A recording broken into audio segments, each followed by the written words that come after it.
Yo, Philly 254 living life. Back at it. Yo, so PlayStation, how should I say, Sony has finally jumped on with the old portable gaming buzz that's been going on ever since the Steam Deck has come into light, right?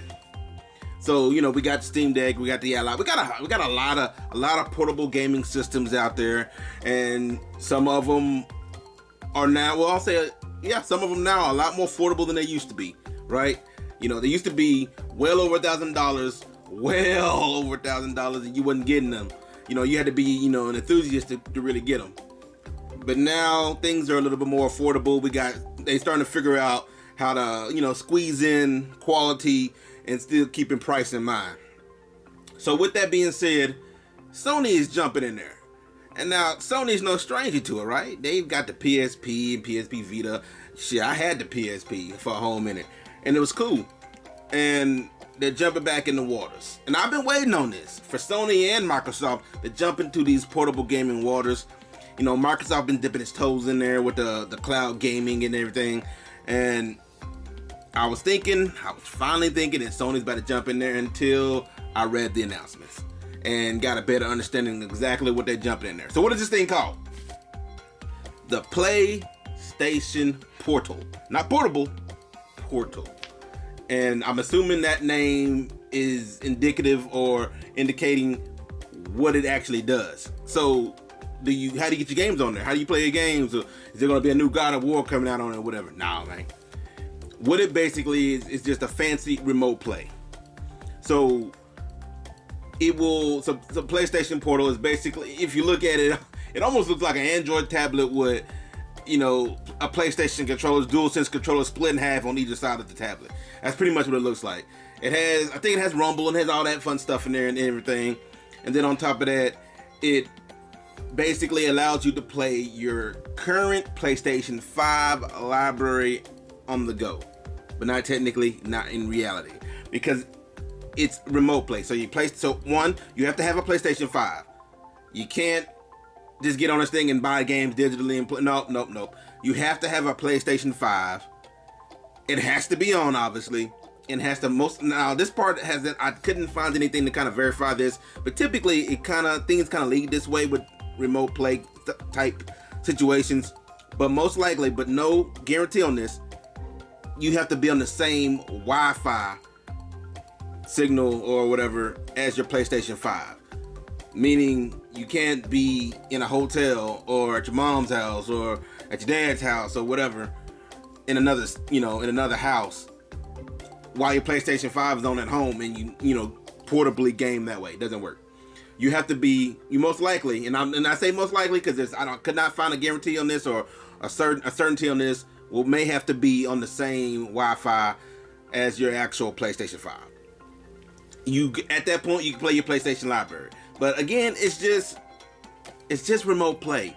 I mean, and the worst part about it is, from what I understand, PlayStation does have their own, I guess, cloud gaming service, if I remember correctly.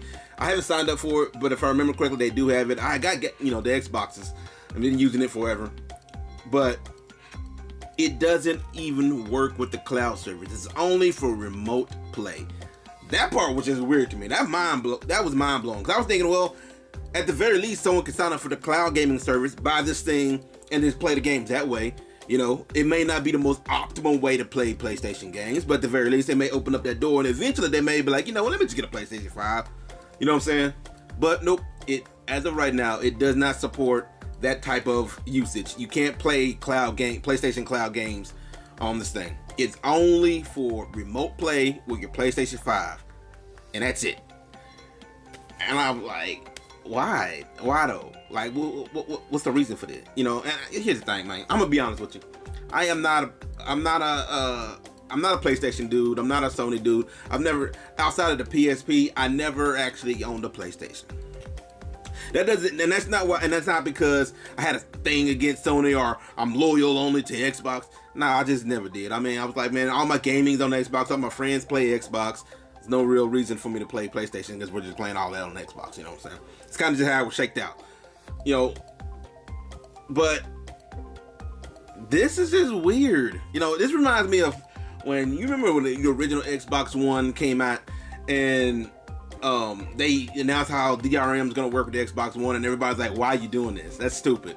Why are you doing this? And Xbox had to go back and redo a lot of that, but because of that, they lost a lot of goodwill with their gamers and everything. This kind of reminds me of that. And I'm not saying they lost goodwill or anything, but it kind of reminds me of this. It's just a really bad step. It's a really bad move. It's actually, you know, they're stepping backwards because, like I said, they already had a cloud gaming system kind of set up. Why are you not even allowing this thing to connect to the cloud gaming system? If it does, it wasn't in the press announcement that I read, you know. But as of at least the press announcement I read, it doesn't indicate that it connects to cloud gaming. It's only for remote play. Why not? They're like literally right there. Cloud gaming and remote play are basically siblings. You know what I'm saying? Like, why not? Just, it's right there. I'm thinking that eventually, if due to backlash possibly, if not before this thing actually comes out, if it actually comes out, but shortly after it comes out or something, if they continue to support it, I suppose they'll do some type of update that allows it to cloud play, because it just doesn't make sense why it can't. It's literally right there. It's like the door's open, 1 foot's in, and PlayStation's like, nah, or Sony's like, nah, let me take a step back and close the door. That doesn't make sense. And then there are some other couple of things that go along with it that were announced as well. I can't remember what they're called. I had them written down here. Let me look at it real quick. Pulse Elite and Pulse Explorer. So what are the Pulse Elite and the Pulse Explorer? They're basically over-the-head wireless headphones and wireless earbuds. The Elite is the headphones, the earbuds are the Explorer, I think. I might be wrong. I think. But yeah, the Elite's they're the full headset. The Elite is $149, and the Explorer, which is the earbuds, is $199. Pretty much the same exact price as the PlayStation Portal, by the way. It's $199. Why though? Why they cost so much?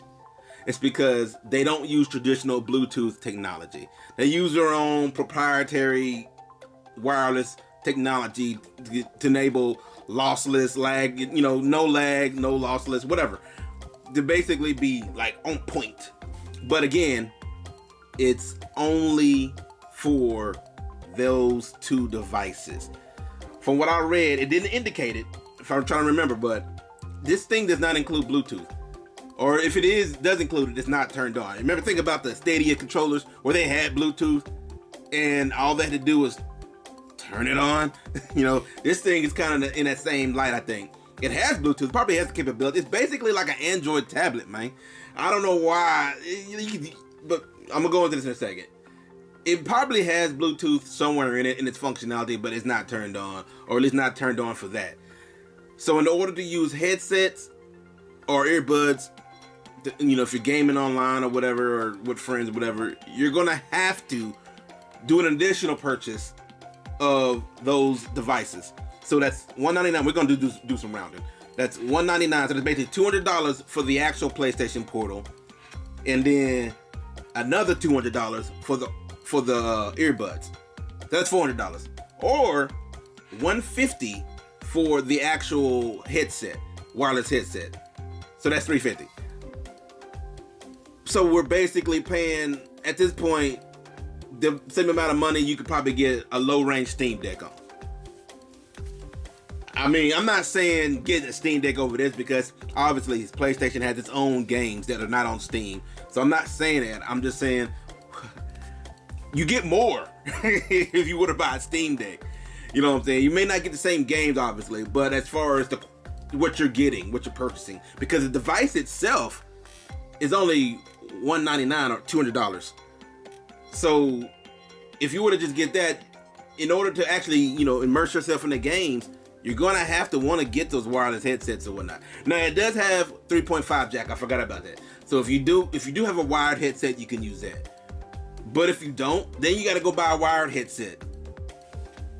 And oh, by the way, it's not compatible with any VR or anything like that. By the way, just FYI, if you're thinking about remote playing VR with this, that's not gonna happen. It's not compatible with that. So get that out your mind. It's just for regular ass PS5 games. I don't understand who this is even really for. Like who If you're a portable, so when I first heard about this, before I heard about it being set up the way it's set up, I was actually thinking about I may go and get this because I've been waiting for, like I said, for Microsoft, PlayStation, or Sony to actually use a portable or get a portable device, add it to the repertoire.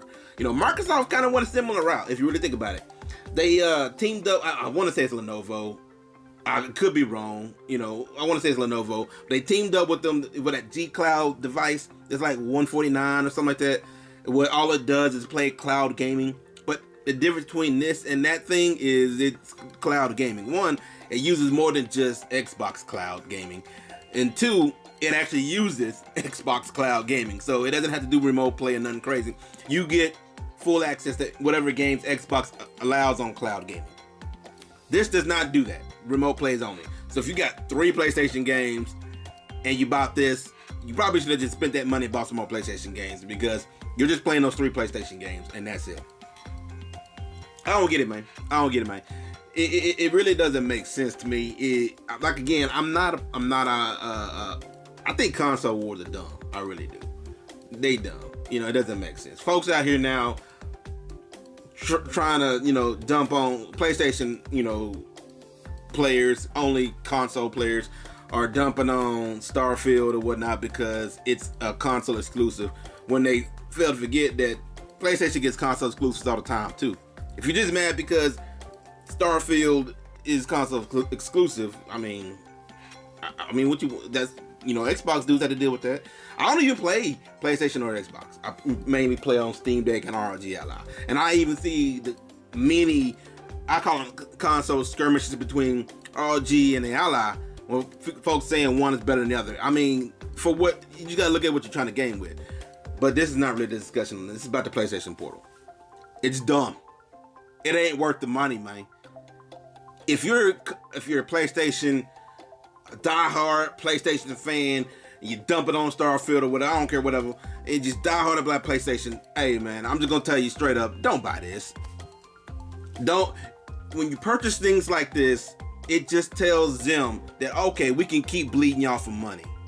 And they'll keep releasing lower and lower quality things that don't even meet the bare minimums of what you may want or need, because they know you're gonna spend the money on it. Look at GTA 5. I tried to play it the other day. GTA 5 is just nothing but like advertisements and more money being requested from me. You know what I'm saying? They do that because it's allowed, because their player base will continue to purchase. GTA 5 has been re-released umpteen million times and people keep buying it in the droves. So why not re-release it again? That kind of thing. People, and in this case companies, will only do what you allow them to do. Do not buy this thing, man. It's not worth it. Unless they come out with some improvements and say, hey, at the very least, it will allow cloud gaming. We'll enable Bluetooth so you can use your Bluetooth headsets, whatever. It may not work as well as our headsets, but at least it's there. It's an option. Then yeah, I can see it. If it had cloud gaming, I actually would say, yeah, man, I actually may think about getting it myself for $199, whatever. But it doesn't even have cloud gaming. You have to have a PlayStation 5. I don't even have a damn PlayStation 5. I'm not about to buy a PlayStation 5 just to test the PlayStation Portal. That's dumb. You know what I'm saying? So that's a me thing. I'm saying in general, this is not worth it. Know your worth. Don't sit up here and buy this thing. It ain't worth it. Make them go back to the drawing board and improve this thing, because as it stands, they taking your money, they stealing your money, and they gonna pocket it. And if you buy it, it just lets them know that we can keep stealing the money. That's my 2 cents on it. It's not worth it. Move on. If you like more Steam Deck, ROG Ally, portable news, walkthroughs, guides, lives, like and subscribe. Cruise through the playlist. And I'm out.